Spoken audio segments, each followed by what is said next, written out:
ಮೈಸೂರಿನ ಜಯದೇವ ಆಸ್ಪತ್ರೆ ಮೇಲೆ ಸಾಕಷ್ಟು ಆರೋಪಗಳನ್ನ ಮಾಡಿದ್ರು ಕೆಲವು ರೋಗಿಗಳು. ಅದಕ್ಕೆ ಕ್ಲಾರಿಟಿ ಕೊಡುವಂತ ಕೆಲಸವನ್ನ ಜಯದೇವ ಆಸ್ಪತ್ರೆ ಅಧೀಕ್ಷಕರಾಗಿರುವಂತ ಡಾಕ್ಟರ್ ಸದಾನಂದ ಅವರು ಒಂದು ಕ್ಲಾರಿಟಿಯನ್ನ ಕೊಟ್ಟರು. ಏನೇನಾಯ್ತು, ಯಾವಾಗ ಏನಾಯ್ತು, ಆರೋಪಗಳಿಗೆಲ್ಲದಕ್ಕೂ ಕೂಡ ಉತ್ತರವನ್ನ ಕೊಟ್ಟಿದ್ದಾರೆ. ಅವ್ರು ಏನ್ ಮಾತನಾಡಿದ್ರು ಒಮ್ಮೆ ನೋಡೋಣ.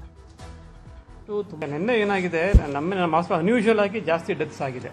ನಿನ್ನೆ ಬೆಳಗ್ಗೆ 8 ಗಂಟೆಯಿಂದ ಇವತ್ತು ಬೆಳಗ್ಗೆ 8 ಗಂಟೆವರೆಗೂ ನನ್ನ ಹತ್ರ ಸ್ಟ್ಯಾಟಿಸ್ಟಿಕ್ಸ್ ಇದೆ. ಒಂದು 11 ಜನ ಪೇಷಂಟು ನಿನ್ನೆ ಡೆತ್ ಆಗಿದ್ದಾರೆ. ಅದೇನಾಗಿದೆ, ಅದರಲ್ಲಿ ಇರೋರೆಲ್ಲ ಆಲ್ಮೋಸ್ಟ್ ತುಂಬ ಸೀರಿಯಸ್ ಆಗಿರೋ ಪೇಷಂಟ್ಸು.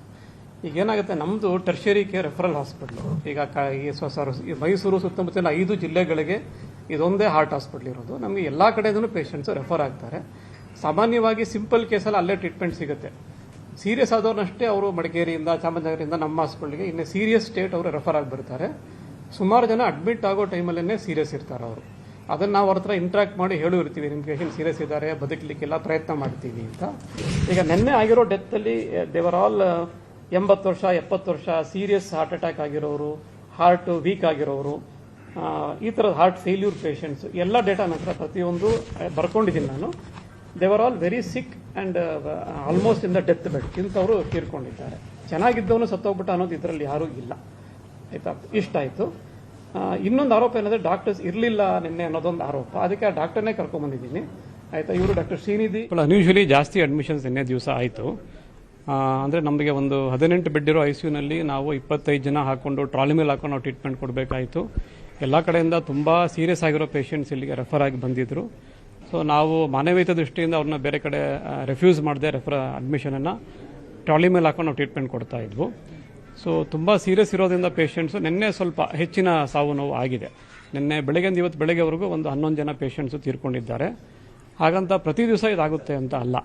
ಸೊ ಈಗ ನಾವು ಕಳೆದ 1 ವರ್ಷದ ಅಂಕಿ ಸಂಖ್ಯೆ ತಗೊಂಡಾಗ ಸೊ ನಮ್ಮಲ್ಲಿ ಸಾವಿನ ಪ್ರಮಾಣ 5-7% ಅಷ್ಟೇ. ಅಂದರೆ 100 ಜನ ಅಡ್ಮಿಟ್ ಆದರೆ ಒಂದು 5-7 ಜನ ಪೇಷಂಟು ನಮ್ಮಲ್ಲಿ ತೀರ್ಕೊಳ್ತಾರೆ. ಇದೆಲ್ಲದಕ್ಕೂ ನಮ್ಮ ಹತ್ರ ಸ್ಟ್ಯಾಟಿಸ್ಟಿಕ್ಸ್ ಇದೆ, ಡೇಟಾ ಇದೆ. ಯಾರು ಬೇಕಾದ್ರೂ ಬಂದು ಅದನ್ನು ಪರಿಶೀಲನೆ ಮಾಡಬಹುದು. ಈ ತಿಂಗಳು ಅಷ್ಟೇ ನಾವು ಜೂನ್ 1ನೇ ತಾರೀಕಿಂದ ಡೇಟಾ ತೊಗೊಂಡ್ರು ಕೆಲವು ದಿವಸ 0, ಒಬ್ಬರು ಸತ್ತಿಲ್ಲ, ಕೆಲವು ದಿವಸ ಬರೀ 1 ಪೇಷಂಟ್ ಸತ್ತಿದ್ದಾರೆ. ನಿನ್ನೆ ಮಾತ್ರ ಸ್ವಲ್ಪ ಜಾಸ್ತಿ ಜನ ಪೇಷಂಟ್ ಸತ್ತಿದ್ದಾರೆ. ಅಲ್ಲ, ಅಲ್ಲಿ ಬಂದಿದ್ದವರೆಲ್ಲರೂ ನಾನು ಎಲ್ಲರದು ಕೇಸ್ ಶೀಟ್ಸು ಫೈಲ್ ಎಲ್ಲ ತರಿಸಿ ನೋಡಿದ್ದೀನಿ. Majority of patients serious heart attack ಆಗಿದ್ದಂಥವರು, ವಯಸ್ಸಾಗಿದ್ದಂಥವರು, ಮತ್ತು ಅಡ್ಮಿಟ್ ಆಗುವಾಗಲೇ ಸ್ವಲ್ಪ ತಡವಾಗಿ ಹಾಸ್ಪಿಟ್ಲಿಗೆ ತಲುಪಿರೋಂಥವರು. ಸೊ ಅಡ್ಮಿಟ್ ಆಗುವಾಗಲೇ ಸೀರಿಯಸ್ ಇದ್ದರು ಅವರು. ಸೊ ಆದ್ದರಿಂದ ಇಂಥ ಪೇಷಂಟ್ಸು ಸೀರಿಯಸ್ಸನ್ನು ಉಳಿಸೋದೇ ಸ್ವಲ್ಪ ಕಡಿಮೆ ಇರುತ್ತೆ.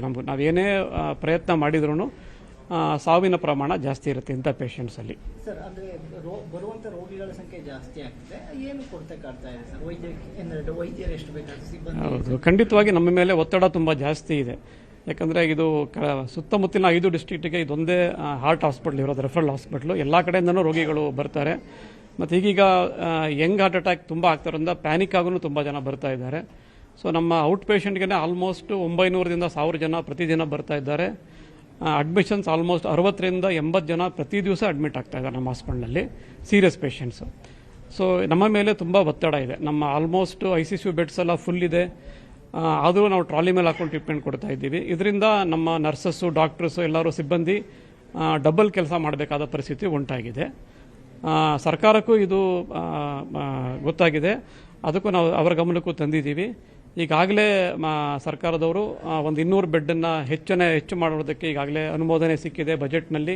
ಅದಕ್ಕೆ ಕಾಮಗಾರಿ ಶೀಘ್ರದಲ್ಲೇ ಶುರು ಆಗ್ತಾ ಇದೆ. ಸೊ 200 ಬೆಡ್ ಜಾಸ್ತಿಯಾಗಿ ಇನ್ನೊಂದಷ್ಟು ಜನ ಸಿಬ್ಬಂದಿ, ವೈದ್ಯರ ನೇಮಕಾತಿ ಆದರೆ ಈ ಪ್ರಾಬ್ಲಮನ್ನು ನಾವು ತಡೆಗಟ್ಟಬಹುದು. ಇನ್ನೊಂದು ಆರೋಪ ಏನಂದರೆ, ನಿನ್ನೆ ವೈದ್ಯರು ಇರಲಿಲ್ಲ ಅನ್ನೋದೊಂದು ಆರೋಪ. ಸೊ ನಾನು ಅದನ್ನು ವೆರಿಫೈ ಮಾಡಿದ್ದೀನಿ. ನಮ್ಮ ಹತ್ರ ಎಲ್ಲ CCTV ಫುಟೇಜಸ್ ಎಲ್ಲ ಇರುತ್ತೆ. ನಿನ್ನೆ ರಾತ್ರಿ ನೈಟ್ ಡ್ಯೂಟಿಲಿ 3 ಜನ ಡಾಕ್ಟರ್ಸ್ ಇದ್ದರು. ಅವರೆಲ್ಲರೂ ಸೀನಿಯರ್ ಮಟ್ಟದ doctors. 2 doctors final year DM ಮಾಡ್ತಾಯಿತ್ತು. ಅಂದರೆ MBBS MD ಕ್ವಾಲಿಫಿಕೇಷನ್ ಇರುವಂಥ 2 ಡಾಕ್ಟರ್ಸು. ಒಬ್ಬರು post DM associate professor doctor Srinidhi ಅವರು ನನ್ನ ಜೊತೆಗೆ ಇಲ್ಲೇ ಇದ್ದಾರೆ. ಸೊ ಅವರು ಡ್ಯೂಟಿ ಮೇಲಿದ್ದರು. ಎಲ್ಲರೂ ಟೈಮಿಗೆ ಸರಿಗೆ ಪೇಷಂಟ್ಸನ್ನು ಅಟೆಂಡ್ ಮಾಡಿದ್ದಾರೆ, ಅವ್ರ ಹತ್ರ ಇಂಟ್ರಾಕ್ಟ್ ಮಾಡಿದ್ದಾರೆ, ಅವ್ರಿಗೆ ಕಂಡೀಷನ್ ಏನಿದೆ ಅಪ್ಡೇಟ್ ಮಾಡಿದ್ದಾರೆ. ಆದರೂ ಏನಾಯಿತು, ಒಂದು 3-4 ಜನ ಒಟ್ಟಿಗೆ ಸತ್ತಾಗ ಏನಾಯಿತು, ಎಲ್ರಿಗೂ ಒಂಥರ ಪ್ಯಾನಿಕ್ ಉಂಟಾಯಿತು, ಗಾಬರಿ ಉಂಟಾಯಿತು. ಬಂದವರೆಲ್ಲ ಸಾಯ್ತಾ ಇದ್ದಾರೆ ಅನ್ನೋದೊಂದು ಇದು ಬಂತು. ಅದಕ್ಕೆ ಸೋಷಿಯಲ್ ಮೀಡಿಯಲ್ಲಿ ವಿಡಿಯೋ ಮಾಡಿ ಬಿಟ್ಟಾಗ ಎಲ್ಲರಿಗೂ ಒಂಥರ ಹೆದರಿಕೆ